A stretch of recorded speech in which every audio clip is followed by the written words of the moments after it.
అందరికీ నమస్కారం. Welcome back to Hanumayamma Telugu vlogs. మా మమ్మీ ఛానల్ని ప్రతి ఒక్కరు ఎంకరేజ్ చేసి, లైక్ చేసి, షేర్ చేసి, సబ్స్క్రైబ్ చేసుకున్నందుకు థ్యాంక్ యూ సో మచ్. ఈరోజు అయితే మాత్రం 2 రకాల ఆకుకూరలతో మంచిగా పోపు పెట్టబోతున్నానండి. సింపుల్గా ఈజీగా ఉంటుంది.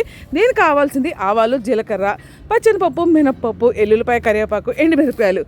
చక్కగా మంచిగా కొంచెం గోల్డ్ కలర్ వచ్చేంత వరకు బాగా వేపుకోవాలి. హైలో పెట్టి వేపకండి, సిమ్లో పెట్టి మాత్రమే వేపుకోండి. హైలో పెట్టడం వల్ల ఏమైపోద్దంటే పోపు త్వరగా ఏగిపోతుంది. అలాగే అక్కడ సిమ్లో పెట్టడం వల్ల లైట్గా రోస్ట్ అవుతుంది.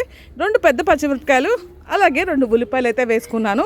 కొంచెం ఫ్రై చేసేటప్పుడు మనకి ఉల్లిపాయ ఉంటేనే టేస్ట్ ఎదిరిపోతుంది కదా. ప్రతి ఫ్రైలోని ఉల్లిపాయలు లేనిదే టేస్ట్ అంటూ ఉండదు. ఉల్లిపాయలు ఫాస్ట్గా వేగాలంటే చిటికెడు ఉప్పు అయితే వేసుకోండి. ఉప్పు వేసుకోవడం వల్ల ఉల్లిపాయ ఫాస్ట్గా ఎగిపోతుంది. పోపుకి మాత్రం ఎక్కువసేపు వేపొద్దు. ఉల్లిపాయ కొంచెం పచ్చిగా ఉంటేనే ఫ్రై కర్రీస్కి టేస్ట్ బాగుంటుంది. అలాగే కొంచెం పసుపు కూడా వేసుకొని నీట్గా కడిగి పెట్టిన 2 రకాల ఆకుకూరలు అని చెప్పాను కదా. ప్రజెంట్ అయితే మాత్రం నేను ఒక 3-4 కట్టల తోటకూర, 2 కట్టల చుక్కకూర అయితే మాత్రం వేసి మంచిగా కట్ చేసుకొని కడుక్కొని 4-5 సార్లు కడగాలండి.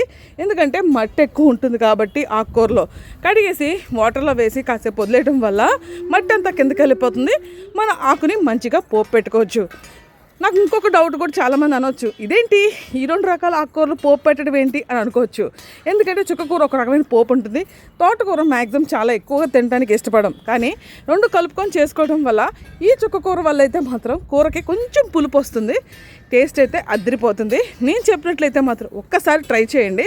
ఎప్పుడైనా సరే 2-3 ఇప్పుడు పాలకూర కూడా ఒక రకమైన స్మెల్ అయితే వస్తుంది మనకు తినడానికి. అలాగే తోటకూర కూడా ఎక్కువ తినడానికి ఇష్టపడం.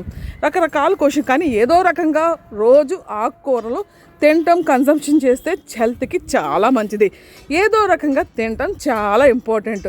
చాలామంది ఏంటంటే అయ్యో నాకు ఆకుకూరలు నచ్చం, మేము తినము అని చెప్పేసి అంటారు. అలా అనకుండా ప్రతిదీ బాడీకి ఏదైతే వెళ్ళాలో అదే వెళ్తే తింటేనే కదా బాడీకి కావాల్సింది మనకి పోషకాలన్నీ అందుతాయి.